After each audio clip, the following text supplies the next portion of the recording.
This is true for everyone building a business, whatever you're doing. The magic is the start. You know, it's not the success. What you miss if you don't start is the lessons. Yeah. And I said this, you know, I was just rereading this intro because I was doing the edits, and I said what mattered was that we started because we learned lessons we'd have to learn the next year anyway.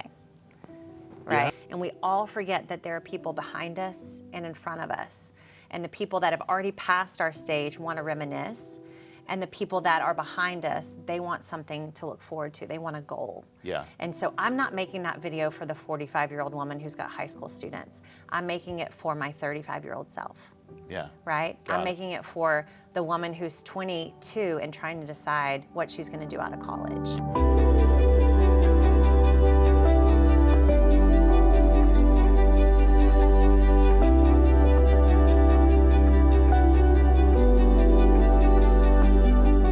Turn your hobby into a coaching business. When most people think about coaching, they think about life coaching, mindset coaching, maybe business coaching. But what if you want to be a skateboard coach or a pet coach or a parenting coach or an athletic trainer coach or something like that? You know, something that you really love doing. Is it possible to turn into a lucrative coaching business? Well, my guest today is Nicole Burke, and she has proven that it actually is. Nicole loves gardening. She started a garden. She didn't get an education in gardening. She just started gardening. It was a hobby. Turns out she was extremely good at it. Friends found out about it.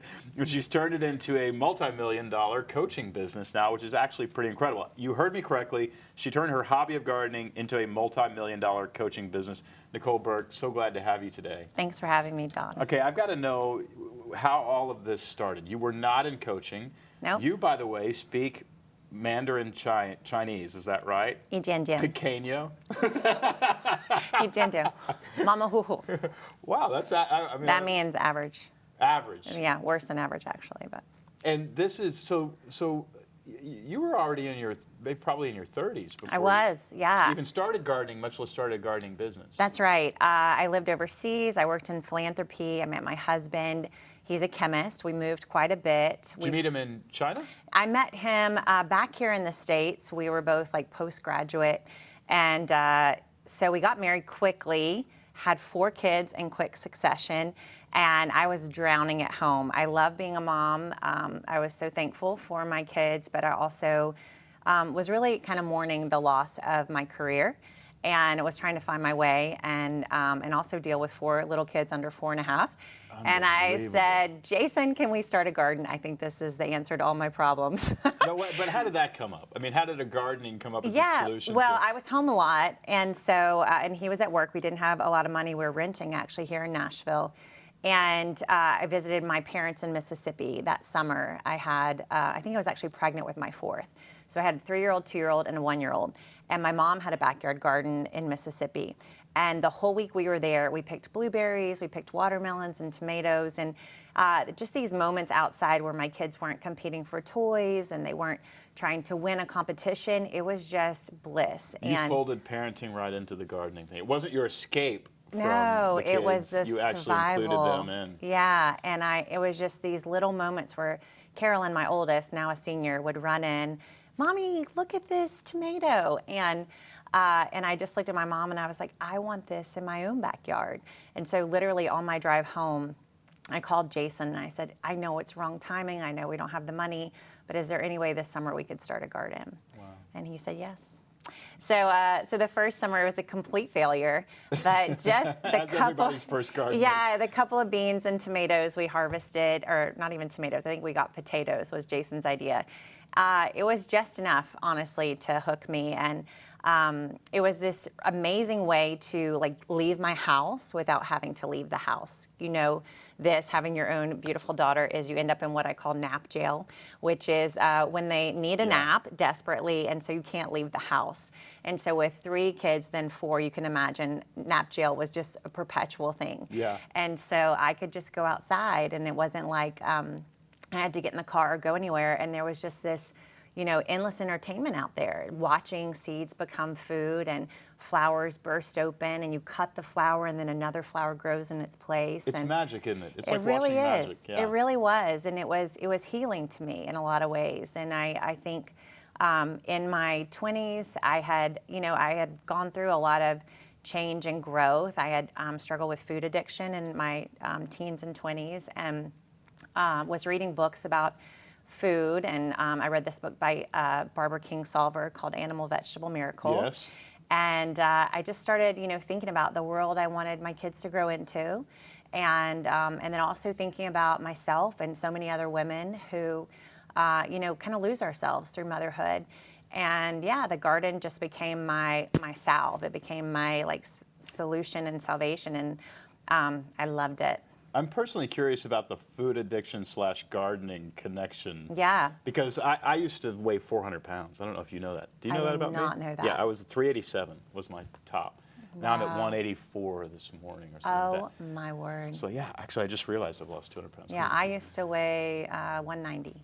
190 and Yeah. it's, Now I'm 135. yeah, I was about to say. So Yeah. So food addiction was like, yeah, you and me both. Yeah. I mean, but the stuff that I was addicted to, you couldn't grow in a garden. Yeah, me Unless either. you can go I was Reese's eating peanut butter cups. I was eating Frosted Flakes, 3 bowls at night. I Perfect. It's great. I didn't have emotional. I didn't learn emotional health, and I didn't learn emotional well-being. How to take the stress and the hurt of everyday life and deal with it in a healthy way. And so Yeah. for me, the way I would deal with it is I would eat it away. And so I got in this cycle of being obsessed with the way that I looked. And that started in high school.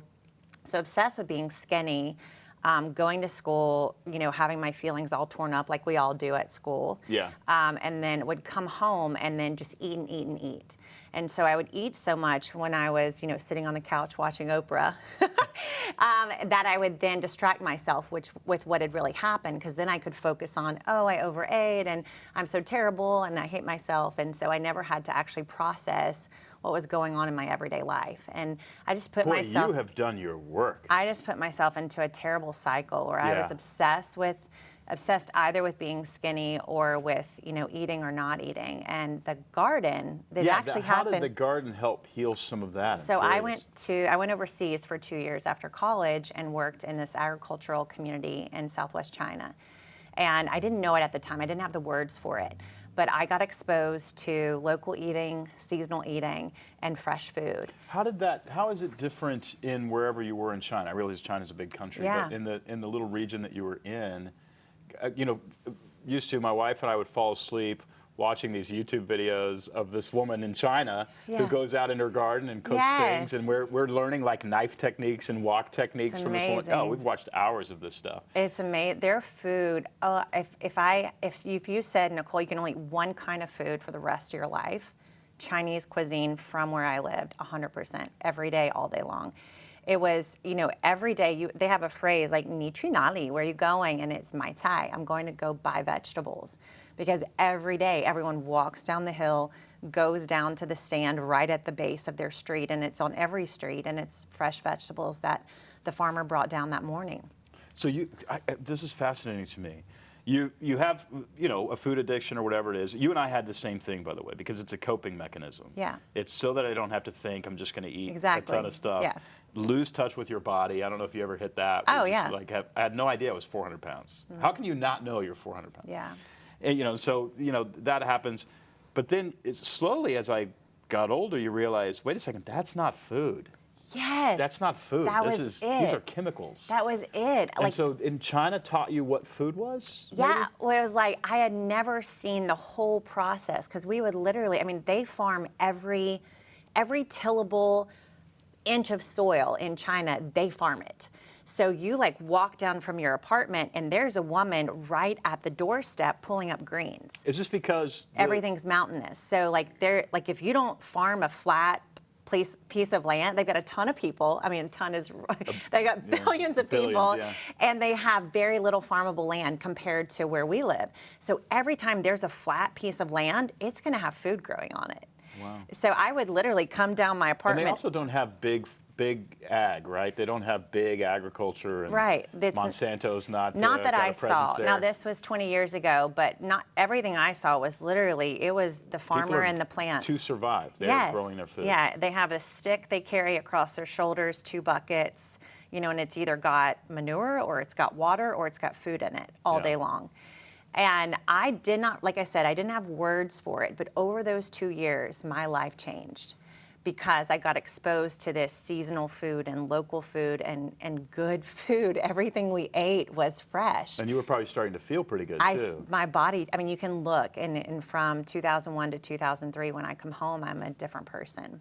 And so I didn't Did it have help words you, by for the it. way? I mean, this is a big deal for a lot of people who live in America. Did it help you break the cycle of addiction? It did. I went through a program my last 90 days there, and learning my emotional coping too. So I basically, once I tasted real food and got into the pattern of eating local seasonal food, then I was able to have a little bit of distance from the obsession and start to deal emotionally, and spiritually with myself as well. So actually you had to put yourself in an environment where all those temptations weren't there, a whole different way of eating, even to start processing it. Even to start, yeah. Well, there you go. There's a business right there. Just move a bunch of fat people to China and help them.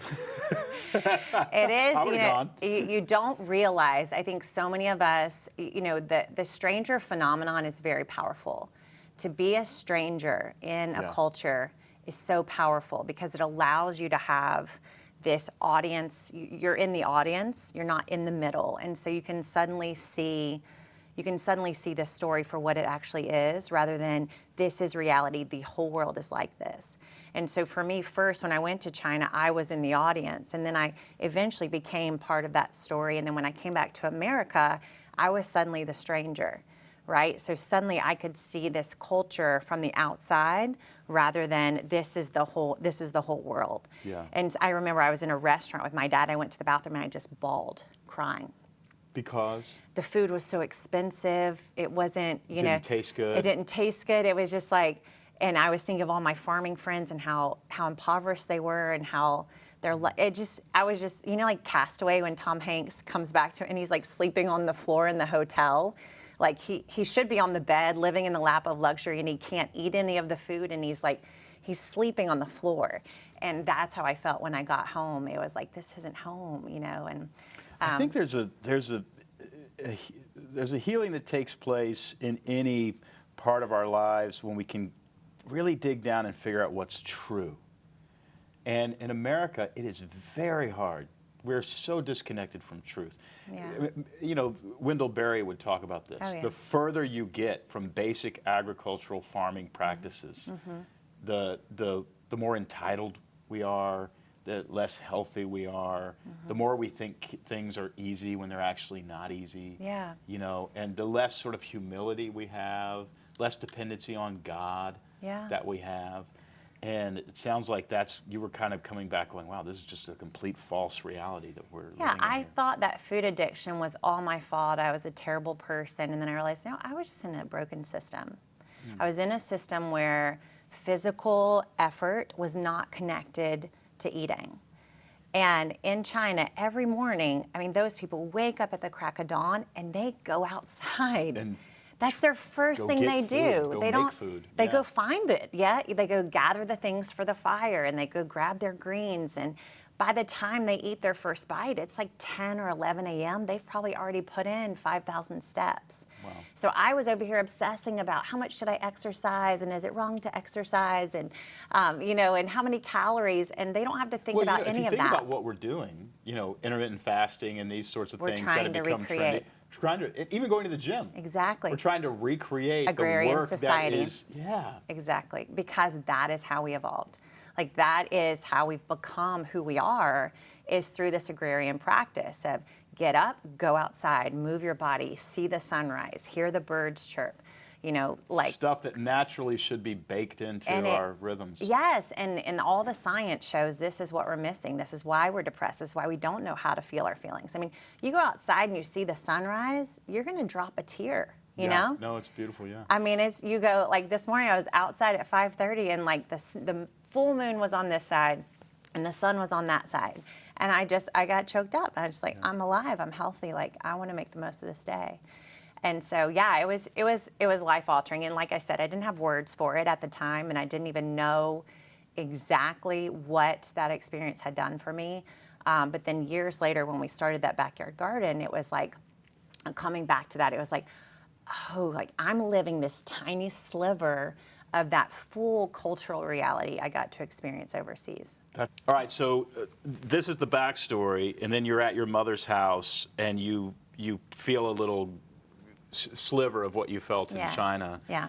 And you're introducing your children to this too. I would imagine that's a part of it too, not wanting your children to live in this false reality. Yeah, I was looking at my daughter, and thinking, oh, if, like, literally some moments, some days I would be like, she'd be upset or, having a rough time waking up from a nap, and a snack would make her feel better. Yeah. And I thought, every time a snack or some kind of food settled her, honestly, it would make me fearful. Like, no, we have to find some other way to comfort her. And so, so I have three out of my 4 kids are girls, and not that it can't happen to guys too, but I was definitely thinking of my girls.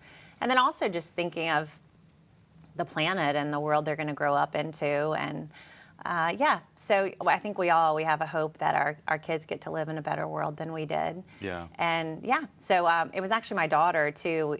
All that year she would say, I talk about this in my next book, this opening line, is she, I'm like burning the grilled cheese, and she's like, Mommy, when are you going to start my garden? And so we were reading all these books from the library. I was known as the laundry basket lady at the library because I would go in with a laundry basket and literally check out my limit every single week. And so a lot of those books, I would get garden books or plant books, and so she wanted a garden probably more than I did. How old was she at this time? She was 3 going on 4. Wow. Yeah. That's exactly where our daughter is. Yeah, right now. that's when I'm out in the garden with Emily. It reminds me so much of her. It's a perfect age. So yeah, we started a complete failure, and then fast forward one more year, we moved to Houston, Texas. Real quick, complete failure, maybe as a garden, but not as an experiment, probably as a family. Exactly, project. And I literally say that in this intro that I just recently wrote. Is I said, it really didn't matter what came out of that garden, but what mattered was that we started. And I said, and this is true for everyone building a business, whatever you're doing, the magic is the start. It's not the success. What you miss if you don't start is the lessons. Yeah. And I said this, I was just rereading this intro because I was doing the edits, and I said what mattered was that we started because we learned lessons we'd have to learn the next year anyway. Right? Yeah. And so what we all have to realize in life is, like, how fast can you start the lessons? That's exactly it. Yeah. Yeah. And so we started those lessons early. And we at least I've never known anybody successful who hasn't had a lot more failure than somebody who might not be as successful. I mean, the key is they just learn and move on. Absolutely. I mean, I think part of the magic is that my husband's a scientist. Yeah. And so experiments. So those first few years, I was literally blissfully, hoping every day he'd come home and be like, Eureka, like he was going to I found the cure to cancer, because he was always working on cancer drugs. And so it took a couple of years for me to realize, like, this is a lifetime. Yeah. To make a drug is a lifetime job. And he would say to me, he's like, my job is mostly to prove all the things that don't work. And it's got to be failure after failure after failure. It is. And I was like, wow, what a career. Resilience is everything. Yes, but it's been really great to be married to him because it's given me that mindset for business and for the garden and motherhood, honestly, is just, learn the lessons. That's what it's about. Yeah. Okay, so you start a garden, fails miserably. Any part of you, 1%, 3%, thinking this is a consulting career in the future? Not at all. Not at all. I wouldn't think so, yeah. No, yeah. It was just survival at that point. We were tight financially. My husband was postdocing at Vanderbilt, and then I was doing contract work for that philanthropic business. And it was tight. Finances were very tight. So we were keeping our head above water, and that was about it. And so... that was just daily survival, but it was precious. I mean, I look back on those years, and if I could go back and relive those, I would. They were just very sweet. We were home a lot. The kids were all very young, and we made the most, like, simple, precious memories. We'd go to the Ag Center and collect acorns in buckets. That would be the kids' entertainment. You sound like the dream mom, by the way. No. I was not, but we did very simple fun. I was very into, like, connecting my kids to nature, and we just did simple things every day. And yeah, it was great. But no, I was not thinking of a business. I was just thinking, like, how many coupons can I clip to make the grocery bill this summer? Was part of growing a garden saving money, like having vegetables that are cheaper? I think if like you look everyone. at our garden, that tomato is about a $93 tomato. Yeah, even in our very tilled up, like no raised bed garden, it was still probably a financial loss. Yeah. So yeah, of course, I'm sure that was the original. I remember even when we had our first really successful garden in Houston, I would call Jason. I was like, I just saved $8, and he's like, great, just do that, 50 more times. And so yeah, it's I think we all think that, but no, it wasn't saving any money. You must have gotten good at it. Obviously, if your first garden was a failure and you have a successful garden, no consulting, just your personal garden is doing really well by the time you get to Houston. What was the process like of learning to do this and becoming? You are a master gardener. I'm playing you off as sort of an amateur. You have become a master gardener, one of the world's best. Oh, thanks. So how did that learning process go? Was it all curiosity driven, or did you realize I've got to get good at this if I want to do consulting, or how did any of it work? Yeah, so my husband, again, was a major player here. So we moved to Houston. That was a big part of picking where we were going to live. We wanted to have a yard with some sun and, a place to put the garden. And as soon as we got there, he's a researcher, right? He's a scientist, so different from me. So he got a book, novel idea. And so he got this book on Houston gardening. It's actually called Year-Round Houston Gardening. There's this PhD guy, Bob Randall. It's sunny there all year round. I mean, it's warm. Oh, it's incredible. Fairly warm. So he researched the raised beds, where to get the soil, and he built me 3 raised beds. Got great soil in them. And then I had a good friend who was homeschooling with me, and she gave me all her seeds. They were building a home, and so they weren't going to have a garden that year. And it was things I'd never grown before, like lettuces. Yes. And so we set up the garden. Jason, we wore ourselves out filling the beds up. And then my little preschoolers at the time just went out there with those seeds Allison had given me and just sprinkled them everywhere. And Donald, they all grew. That was like October of 2013. And I want to say within 6 weeks, I was cutting a bowl of lettuce every single day. Wow. And we did not stop until April. Wow. And that was my aha moment. That's salad every night. It was incredible. And I would pack Jason a salad to bring to MD Anderson every morning. I would have a salad. The kids would go out and play zoo and feed each other salad like they were giraffes.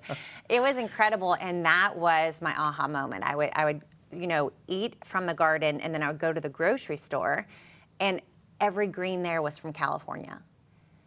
And I was like, this has been on a truck. It's probably been. This is weird. Yeah. And I would pass. We lived in there were a couple of streets you pass where there were a good bit of homeless people. And I would pass these people, and I literally would have the picture. I was like, they could all have they could be growing their own salad, right where they're standing. I was just, my mind just started going to how this was so easy. Once we got it set up with the right soil and the seeds, I didn't do anything to it. It was such an easy thing to grow. And this is the basis of everything I teach. My second book, Leaves, Roots, and Fruit, is literally grow leaves first. I was just so successful, and it was so delicious. And for a person who's a recovering food addict, to have salad that actually tastes good was just like a hallelujah moment. Oh my goodness, I actually want to eat this thing that's good for me. And so that was the start of everything, honestly, was those first really successful harvests and times in the garden. So that was all of 2013, 14. And then fast forward to 15, I'd been homeschooling. I told my husband, I think I want to take a break from this. I turned 36, and that was my dear grandfather is one of my best friends. He passed away at 74. And so in my house. And so something about turning 36, I was like, I might be halfway. Yeah. If I'm lucky. Yeah. And I thought, I have a lot of things I want to do. And I don't know if I can do them if my 4 kids are home every day. And so I could feel myself while they were doing their lessons. I was really wanting to write a book, or I could feel these ambitions coming back. And I felt like it was time. My kids had kind of passed that preschooler age. And so that fall, I put them back in school, and I had a bunch of different things I wanted to do career-wise or trying to figure out. I applied to be a school teacher or a substitute. I wanted to be able to work but also be home with my kids. Yeah. And I was going to have a preschooler for 2 years, so she would only be in class 9 to 12, and I wanted 8 to 12, and I wanted to pick her up every day.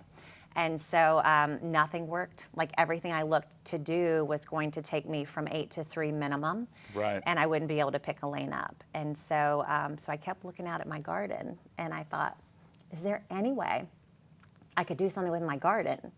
And so my first thought was to sell all that stuff I was growing. Yeah. So I started telling my dentist, anybody who would sit still for 5 minutes, I was like, what would you pay if I would deliver you freshly harvested lettuce every day? So this was my idea, was to grow enough lettuce to just have like a delivery service of freshly harvested greens every day. Well, Jason, my very smart husband, said, why don't you do a big harvest, wash it and package it, and just see if that's something you want to do every day. He knows. Oh, my husband, he has wisdom beyond me. So I was like, sure. So I did it once. I was like, yeah, that's not actually what I want to do. The juice isn't worth the squeeze. Yeah, so another homeschooling mom, Teresa, she was a fantastic businesswoman, and I called her to ask her how I should set up the business. LLC, S Corp, sole proprietor. She's like, that doesn't really matter. What matters is what you're going to sell. And she said, I don't want to buy anything from your garden. And I was like, oh, okay. Thanks for the word. Yeah, and she goes, I want you to teach me how to garden.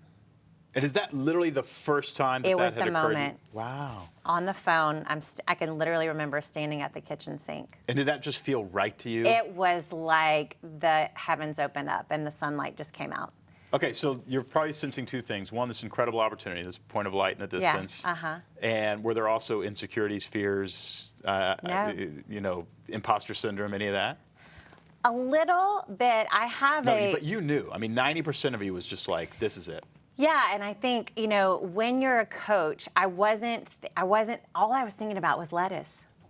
I wasn't thinking I'm going to be Martha Stewart. I wasn't thinking. You were thinking you're going to teach people to grow lettuce. Yeah, I wasn't thinking I'm going to be in Donald You could have Miller's been the garden. lettuce lady. LettuceLady.com. I wanted to be. I could be that now, and I'd be happy. That's all I was thinking. Well, we have one of your gardens, a lot more than lettuce. I'll tell you that. But that's all I was thinking was I could teach the whole world how to grow their own salad. And that I felt 100% capable of that. So if you had said, can you teach greenhouse gardening and seed starting and all, I would have said, oh, I can't do that. But I could replay all my first consultations. I literally would go to those first consults and I would bring a bowl of just harvested lettuce. Like that was my promise, is I'm going to teach you how to do this. Taste this. It's amazing. Yeah. And so, I mean, definitely insecurities in terms of like having a business and, like knowing how to manage all those pieces and parts. But I felt so confident in the bowls of lettuce. Yeah. Like that I knew I could do. And this was this woman who's very successful. She was, in my mind, rich, Teresa on the phone. And to hear her say, I would pay you to teach me how to garden. I was like, all right, there's got to be more people out there like you. Yeah, and there were. There were a lot. Yeah, it turns out. Tons. Okay, so walk me through. This is the seed, and many people watching this channel they would love to coach, and they've got a hobby or something like this.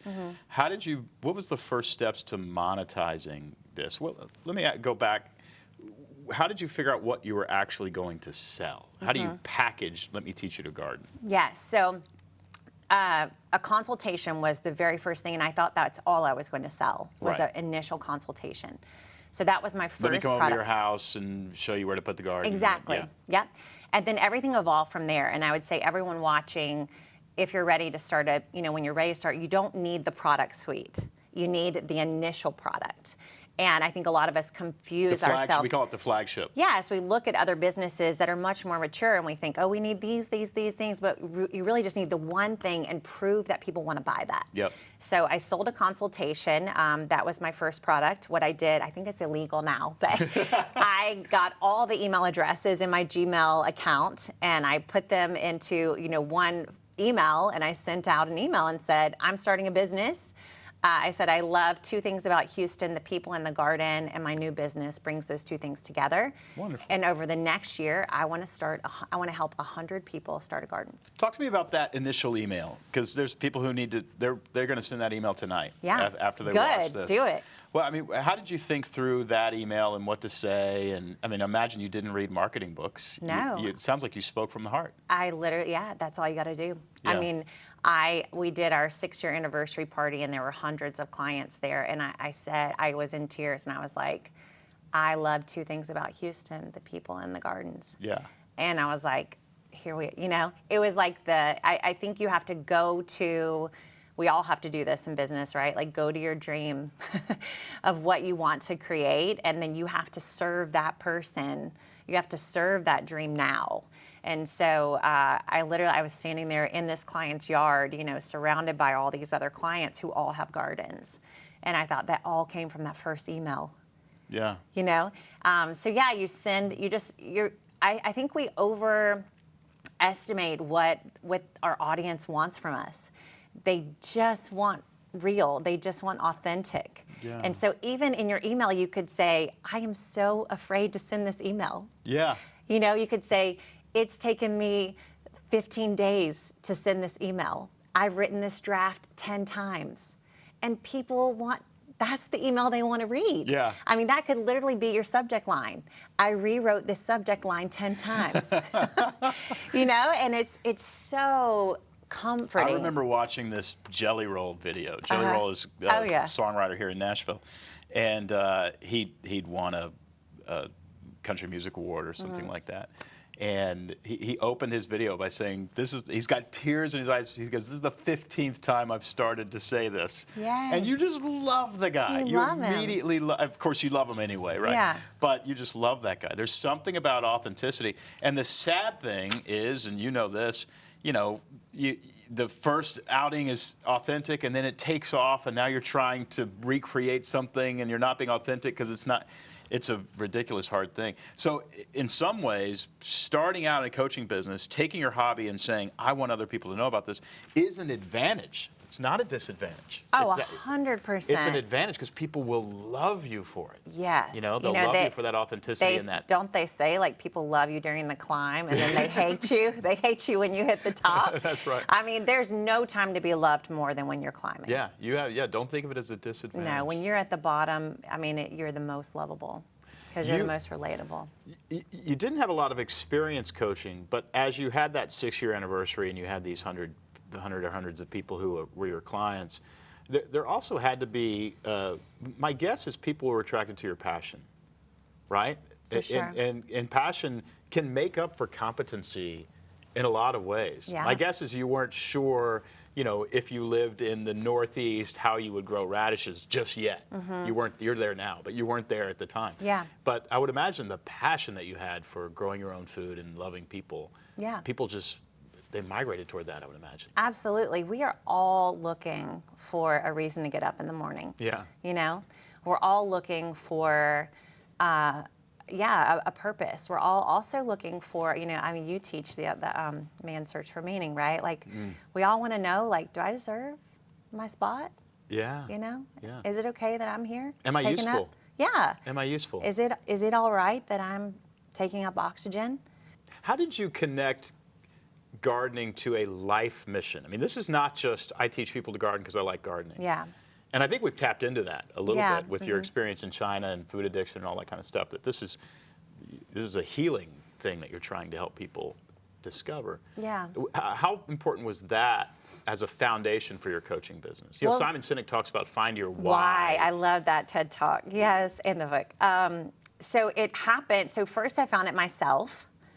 For myself. Like it really was. It is still. I mean, I am still. I am the hair club guy. I'm not just the president. I'm a customer. I'm also a client.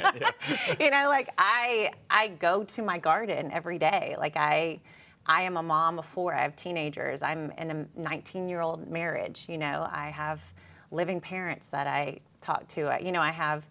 I have hurts, I have anxieties, I have fears, and I go to the garden to deal with them. Yeah. And so it is a reality for me that I truly believe in, and that I practice. And then seeing the people who called me, Dawn, so one of my very first clients, a big leader in Houston, and he saw the first really nice garden I did. And I got a call from him like Thursday evening at like 9 p.m. Hello, this is Andrew Limbeck, and I just saw Lori's garden and I want one. And I'm like, who's this guy calling me at 9 p.m. leaving me a voicemail? Like, doesn't he know I have 4 kids, you know? So I go to this consult. He pays me in cash. Never been on a property this nice.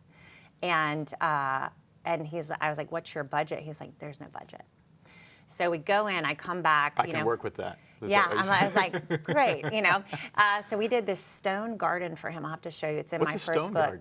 So it's built with stone. You know, it's like, this is a permanent fixture. Oh, gotcha. Like, not raised bed. It was with raised wood, beds, but stones. yes, stones. And so, anyway, very strong man of faith. And the first day we're tearing up, getting ready, and I'm way in over my head doing this project. I was 6 months in my business at this point, and this is going to be like a $50,000 garden. Were you comfortable way in over your head? I was nervous for sure, but he was the But you weren't kindest stopping. person. No, Yeah. but he came back and he had a wrap around his arm, like he'd been at the hospital. Yeah. And I said, "Are you okay?" He said, "Well, I hope I am." Anyway, fast forward, we get a week or so into the install, and he lets me know he's been diagnosed with pancreatic cancer. Oh, man. And so this garden is his legacy That's what he's building. for his wife, for his 3 daughters, and for his healing. So he would text me all the time, like, I want this in my garden. I found that this is good for cancer. And He's growing his own medicine. he is growing his own. And this man, he was able, I think he funded his own clinical trial. He could get anything he wanted, and he wanted a garden. And I came home from like finding that about him. He even wanted to talk to my husband, Jason, because he was in cancer research. And I said, if this man, who could have anything he wants at the end of his life, the first thing he wanted was a garden, I was like, I'm in the right place. There's something, you're getting connected to the earth, you're getting connected to God's processes, you're getting connected to His provision. And the nutrients that I you would need. come in to tend the garden, and he would come out, his hat on, he had been going through chemo and everything, and he would be coming out to the garden to get things. It was just, so he was just the start. We've had so many people who have come through my online programs. There were clients who were cancer patients or had just lost a parent or just lost a child or just had a child. It was just all these people at their different phases of life wanted a garden to go with it. And it was like so affirming of this is a human right. This is a part of the human existence. And so, yeah, it's hard at times. I've told my mom's an interior designer. I watched her, she was she owned her own business all growing up. And I'm like, Mom, why did I follow in your footsteps? I'm like, the curtains, they never die, they never get caterpillars. And you can take pictures of them all year long, whereas if I'm not in your garden at just the right moment, I missed it, I missed the tomato.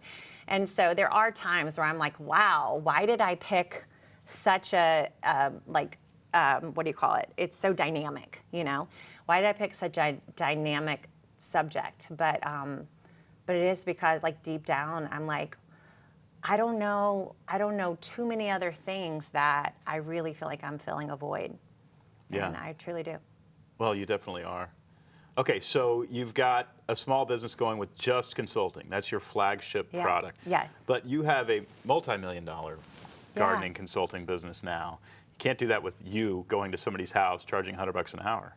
That's right. Well, I also know for a fact that you charge like $25 an hour and realize this isn't going to work. That's right, $25. So another lesson in coaching is raise your prices, right? Right. That Andrew's Garden is a great example of how it quickly became so much more. And I would say this is why for any coaches getting started, you start with a consult and your clients will help you build your product suite. That's what happened for me, because I would go do the consult and they would say, oh, well, you want me to get this raised bed, this and this, can you get that for me? And so I realized, I could get that at wholesale price and charge retail. Got it. And then the next client would say, can you put it in for me? And then I was like, I can go get this team to put it in, and then I can upcharge on their service. And then they would say, can you take care of it for me? And then I hired someone to go take care of the garden. So I did turn just that business, nothing online, no books, nothing passive. That is $1 million business. Just right there. 6 consults a week, 2 installs a week, every garden averages around 10K. It's 50 installs at 10K a piece, and 100 installs at 10K a piece, and you're at $1 million business. Yeah. Yeah. So we did that several years in a row. We kept it running at $1 million.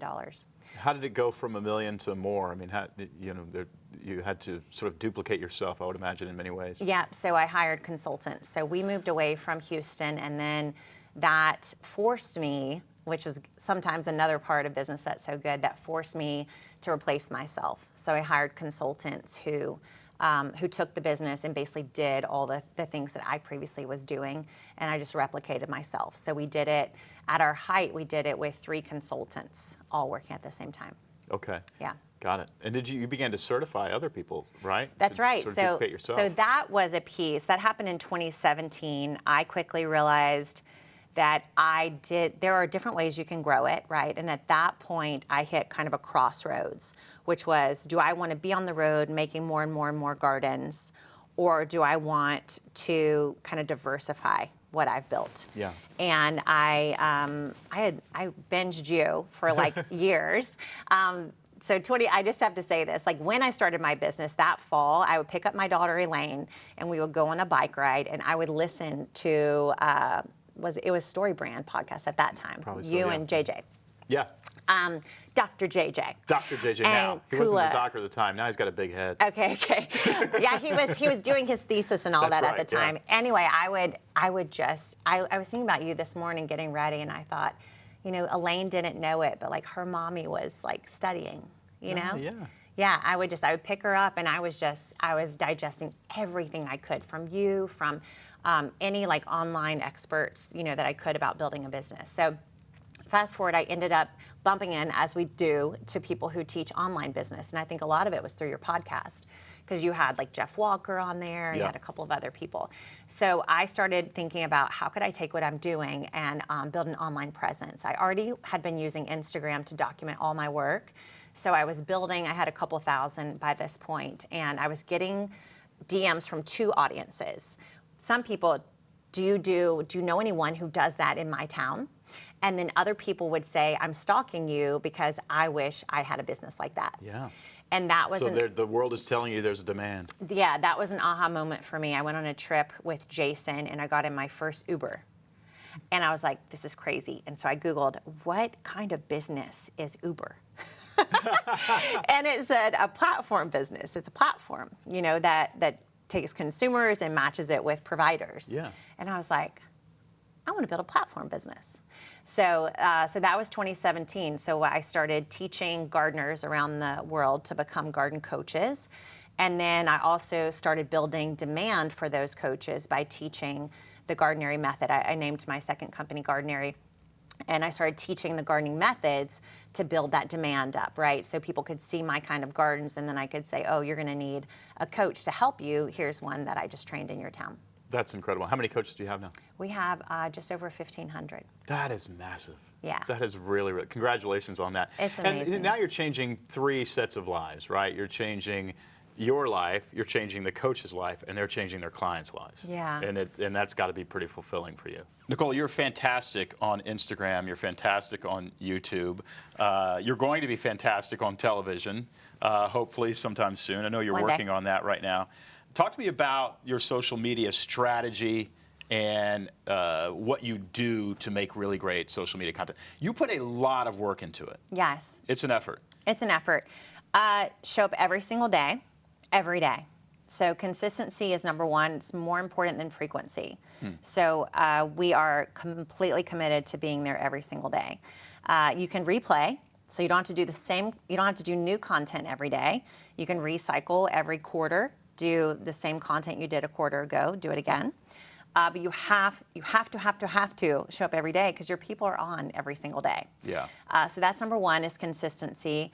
And was that pretty much how you got to 1 million followers on Instagram? You kept putting stuff. How many times a day were you posting? Yeah, so the way I went, I was at the beginning of 2023, I was at 270. By the end of 2023, I was at 640. Amazing. That was not just consistency, that was frequency. So I upped my quantity. I went from 1 post a day to 3. And then right now, at the time of this recording, we're at 1.2 million. So we've doubled in about 6 months. Amazing. And that's because we've kept up that frequency, and then we've gotten our quality up higher. A lot of people say. Did you hire people, or did you buy better cameras? Or I have hired people. It's not about the camera. It's about the concept. The idea is the most important part of your video. Okay. And a lot of us think, oh, I'm not going to post that much because I'm going to post high quality things. But the only way to get to that high quality is to do the quantity. Because the person who's going to tell you the quality of your video is not you. It's the audience, right? And so for us, we just test. So we put out tons of content and let our audience tell us, or the algorithm tell us, that was good, that's not so good. Yeah. And a lot of us think we're afraid, for a bad post, like a post that no one's going to like. Guess what? If no one liked it, no one saw it. So That's the most comforting thing I've heard all day. People will say, should I go delete that video that did terribly? I'm like, no, because nobody's seeing it. Anyway. Yeah, like the algorithm hides bad content. Yeah. Like we should all go, whew, right? Like the algorithm is going to hide anything that's not good. So you just put it all out there. We have never lived in this time, a time like this where, we can, everyone watching, everyone that's a coach should be putting up at least one little coaching anecdote every single day. And here's the amazing thing as coaches, you're going to get to test all of your content, right? Every concept that you and I come up with, like, oh, this is a framework or this is an idea. And I see you do this, right? It's like you have this idea of this concept, you put that out on social media, you can immediately tell which ones are going to fly, right? Because crickets, okay. That's not a book, not gonna work, right? Yeah. But then when you get all the comments and the conversations and the likes and the shares, you go, oh, I'm on to something. And so, 20 years ago, every idea that we had as coaches and consultants, we had to get in front of a client and test the content. We might have to be in front of hundreds of clients and serve so many people and go through years before we got all the data. We can all get data within the next 10 minutes. I mean, it is incredibly powerful. So we see it like that. We see it like a research lab. It's not a place to show off. It's not a place for the metrics. It's not likes and follows. It's shares and comments that matter the most. Interesting. And the shares are going to tell you what resonated, like what is relatable about your content. And so we use it as that, and then the last thing I would say is documentation. So a lot of people think of social media like a performance, right? You've got the lights and the camera and everything's getting recorded, and instead what resonates the most on social media is just your reality. So rather than creating something for social media, just document what is already true. So even this morning I was cooking breakfast for my 4 kids, and they're like, Mom, are you recording again? And I said, well, yes, I am. And they were like, why? I was like, because there are women out there in the world who want to know how a woman can be a mom of 4 kids and also run a business. And I said, so I'm showing them. I was like, you don't have to be in the video, but I want to show them what it looks like to spend this hour really, truly taking care of you guys. And then as soon as you leave for school, I'm going to go take care of my business. So did you put up a stand and put your iPhone up? I literally took my phone and put it on the knife. What do you call it? The knife thing? The knife block. Yeah. It was leaning up against the knife block. I put it on time lapse, and I just videoed myself in the kitchen for an hour and a half. So that you could do a narration over it later. So later I'll be like, this is how I fit my business, and this is what my day looks like. Yeah. Yeah, and everyone watching, you think your life is not that interesting, but it is very interesting to a lot of people. It's funny, these kids will, there's these videos of children opening presents or something like that that get 500 million views or something like that. Nothing really changes. As we grow up, we just want to watch somebody else open breakfast. Yeah, it's the human experience, right? It really is. Not alone. No, we're not alone. And also, we're all thinking of our peers, and that our peers wouldn't be interested in that. And we all forget that there are people behind us and in front of us. And the people that have already passed our stage want to reminisce. And the people that are behind us, they want something to look forward to. They want a goal. Yeah. And so I'm not making that video for the 45-year-old woman who's got high school students. I'm making it for my 35-year-old self. Yeah. Right? Got I'm it. making it for the woman who's 22 and trying to decide what she's going to do out of college. Yeah. I'm thinking of all the women that are behind me who Every aren't question sure. that you've answered in your past, you're kind of Yes. going back and saying, here's how I found that answer. Yes. It's and super helpful. you forget the genius you're living in. And social media is really just a place. It's little, it asks so little of us. Yeah. It's a little short, bite-sized moment of your day, of your reality, of things you've learned, and you share it in an entertaining or an educational or a transformational way. And you have the ability, we all have the ability, ever since TikTok entered the stadium. Before, it was all about the follower. Like, you could only reach your followers. And TikTok made it interest-based. It doesn't matter about the follower. The Patreon founder just did a talk on this called The Death of the Follower. And so now, follower count doesn't matter.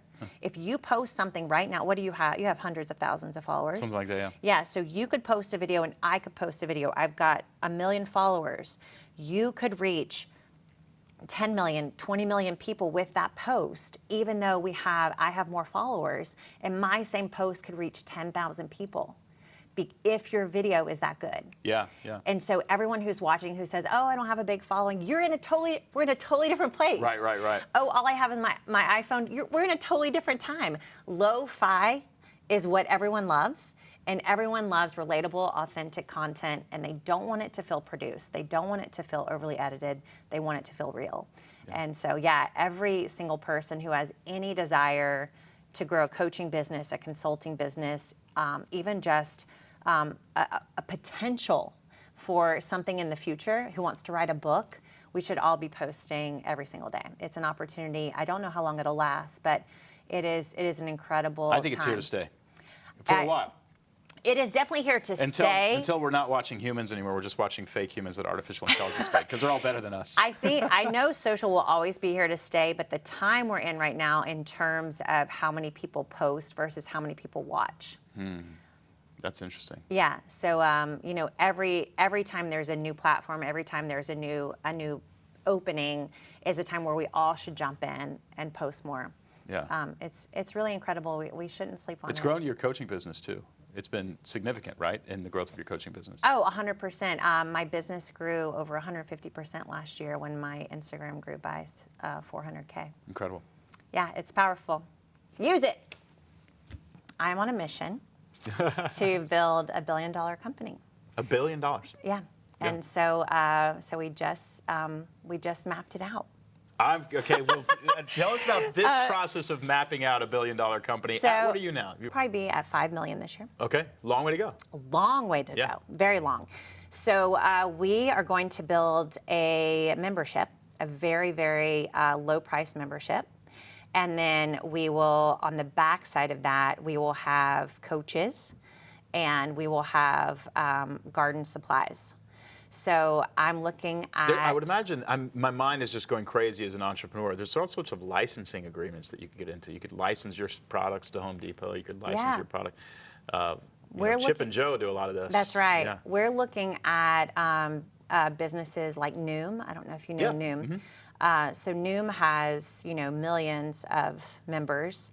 And then even a business model like Peloton, not necessarily with all the treadmills, but similar in that Peloton's made of coaches and programs and verticals. So yeah, ours is going to be based on a very low price, very low price membership that then has ability for people to go to the next level. But yeah, so basically $10 a month. I love it. And using a very I can't say it yet, but using something very sticky for gardeners that will be like our way to get everybody to sign up. So we're going for 100,000 members next year. 100,000, that's a lot. Yeah. So 100,000 is our goal for next year, and then we kind of like double every year after that. And you've created a platform. I mean, you started with 0 Instagram followers. Now you have more than 1 million, is that right? Yep. Mm-hmm. And you have a YouTube channel as well? Yep. Okay, what's the YouTube channel real quick? Gardenary. Gardenary, and the Instagram channel is Gardenary. Gardenary. And just so you know, Gardenary is making gardening ordinary. It's also helping people start a garden. Okay.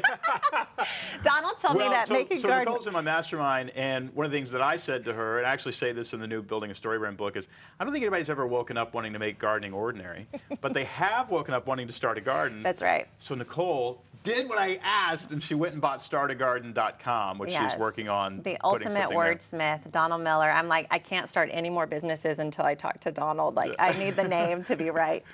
Yeah, so But you are the 100,000. start a garden lady. 100,000 next her. year, and then and then going from there by 2030, at least as we've I always mapped it think, out. you know what? My philosophy on starting a business and having it succeed is based on agriculture, and it's 3 years.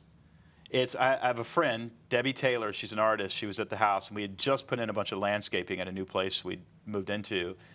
And we're looking at, you know how new landscaping just looks like pretty puny. Yeah, yeah. And I said, you know, it'll grow. And she goes, 3 years. Yeah. And I go, what do you mean? She goes, 3 years. It sounds like you know what you're that's right. talking about. She said, yeah, you put it in 1 year. She said the second year, everything grows underground. Mm-hmm. The roots grow. Now, I don't know if this is true or not. You tell me. And then the third year, It creeps, it sleeps, it leaps. wow, so it's a thing. Yeah. And since then, I've always thought that's the way a brand starts. Even this Coach Builder channel that we have. Yeah. We are not expecting massive growth in the first year. The second year, we're not expecting it, and we're expecting it in the third year. Yeah. But you just keep it going. But you're saying 100,000 the first year. What are you at 3 years from now? It would be, we're close to 500, I think, is the third year. Okay. So yeah, by the time we get to 1 million, eventually we're looking at 1 million members, 2 million members, and then that, at least financially, it looks like that would be a valuation of $1 billion. You know what you should do? What? Can I give you an idea? Tell me. If somebody sends you a picture of their successful garden, you will, for free, send them a Nicole Burke certified winning garden or something like that that they can put. I love it. In other words, if you're doing it well, I'll send you some advertising that you can use.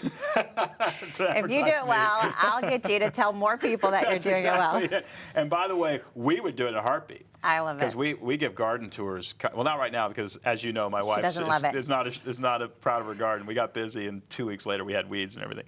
But you're coming back to help us with that. I thought it was I've just always, I think Sarah Blakely was one of my heroes, like when I first started my business, and she is valued at $1 billion, and so I think it's just always been this number for me. How we do as entrepreneurs, you just pick a number. And so I was in another mastermind, and I introduced myself. He wanted us to map out our businesses. So I mapped it out. I said, I'm building $1 billion business, and I mapped it. Here's my $1 million business. And this woman came up to me afterwards, and she said, how in the world did you stand in front of that room and tell them you're building $1 billion business? How? How did you do And that? I said, how did you answer that? what do you mean? She was like, how did you have the courage? And all of a sudden I wasn't self-conscious when I did the presentation, but all of a sudden I was like, is that embarrassing? And she said, I just can't believe you would stand and all the people pretty much in that room have bigger businesses than me. And I said, well, I really am. I said, I really do believe I am doing it, And it was just a funny moment. And then I just saw this interview with Kendra Scott, who also has $1 billion business. And she said that only 20 or 21 women have built $1 billion businesses. Wow. And I did not realize. Staggering statistic. I didn't realize that was I the didn't case. either. And so, anyway, it kind of made sense why that lady asked me why I did that. There's a competitive advantage to delusional optimism. Yeah. There really is. There is. I remember at Alvin Community College, home of the Fighting Dolphins, where I had straight Fs. I wrote an essay, and I got like a D- on the essay. But I had this one kind of poetic line in the essay that I thought was A+ material. And I went and saw the professor and sat down and I said, what about that line? Have you ever had a student who wrote a line that good? I mean, I was delusionally, and she was like, Don, this is a horrible essay. And I'm like, well, that line. And Did you get a C? She gave me a C. Actually, I think it was a D. But I would not leave that office until you raised my grade because I love that. It was just delusional stupidity. But I believed that I had something that she wasn't seeing. And I think that's one of the reasons I've always loved following you. Is delusional optimism. This guy thinks he's somebody, and he's fooled the world. I read Blue Like Jazz in like 2008. When did it come out? Right in there, 2007, Yeah, I 2008. came right when it came out. I read it. And so that's how I knew you. And then you kind of disappear, or like somehow I didn't hear of you or follow you or anything for years. And I was very offline. I mean, I was raising 4 little kids. And all of a sudden, I heard about you and StoryBrand. And I was just listening to your podcast. I'm like, this man completely reinvented himself. Like, he is a totally different person. Well, but the same with you. I mean, I was so interested in memoirs, delusionally optimistic, zero experience in business, horrible grades, barely got out of high school, quit community college. And I thought, well, you know, I think I'm going to go consult with Procter & Gamble over how to sell billions of dollars worth of thing with zero experience to do And you did it. And I would hear these, you're like but there's talking something in, I think we're talking to the audience, there's something in you that knows you have something to offer. You know it. Yeah. And it doesn't matter that nobody else realizes it. Yeah. You know, that'll come later. In 3 years, your identity will change in their minds, but it's got to change in yours right now. Yeah. I mean, no one watches, you know, we just finished the Olympics, right? Yes. So no one sees the 16-year-old go into practice. You know, the world is not watching that. Yeah. The world watches the 23-year-old win the gold, you know? And I loved watching the Olympics because you're just watching them and they're still making mistakes. They still had a bad day. They lost it by a few seconds. Quit. Yeah, and you're thing just in like, them. man, this person is just like, they're just crazy. Yeah, You know, like there's part of them that is crazy. It really is. Yeah, like they've just done something to themselves physically. And they're going to work for 20 years to get 1/100th of a second faster. Yes. That's the crazy part to me. It is. Is Yeah. that it's that close. And it's just such I've loved like life coaching and I've done so much on myself. And one of my favorite life coaches, she says like my main job is just to see what's possible. Yeah. And so I'm like, will I grow $1 billion business? I don't know. But if I shoot for it, I'll do so much more. $500,000 ain't bad. Yeah. Or $500 million ain't Half bad, a I billion. should Yeah. say. Even 100 million, right? Yeah. But I'll never get there if I don't go, you know, if I don't start dreaming really big, I'll never get close to it. And so I say for everyone watching, I mean, you know, whatever you're dreaming of, double it, Yeah. 10x it. And it really brings your mind, like now that we have that vision for our company, I see everyone thinking differently, you know, everyone considering the things that we do in a different light. So it's very exciting. So that's the future really is a world full of gardeners, and I hope we get to be a big part of it. Well, I'm grateful that my family is one of your gardeners. Yes, If you me send too. us the sign, we'll put it in the garden. Yes. For you, Nicole. It's been fantastic talking to you today. Same here. You own startagarden.com.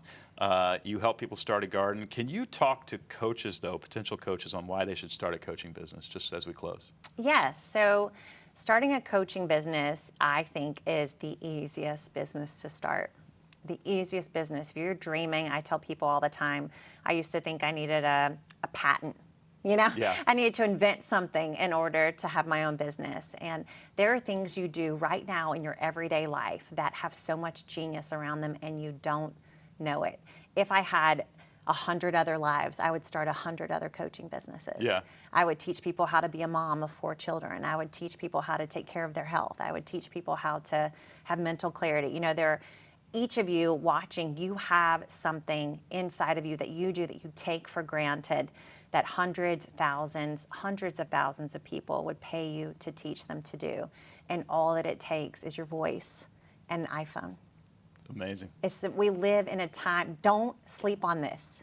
Like we live in the most incredible time ever where all of us, me and you, we can pick up our phone and we can speak to millions of people and you have no idea, just a little anecdote, a little thing from your day that you share could change hundreds of thousands of people's lives and feed your family and take your family on vacation and help buy your family a home. I mean, we're in an incredible, incredible time, and there is a world of people waiting to make their life better. Yeah. And they need someone to coach them to do it. So, yeah, it's an incredible time to be alive, and you should go for it. Well, I agree. The world needs your wisdom. It can come in the form of a coaching business. You've heard from somebody who's done it. Hopefully this has been inspirational to you, but you can benefit yourself and you can benefit your client, you can benefit your family, all by starting a coaching business. So now, no matter what your hobby is or what you love, you can leverage that and start a coaching business. So Nicole, thank you so much. Thank you for having me. It's been amazing.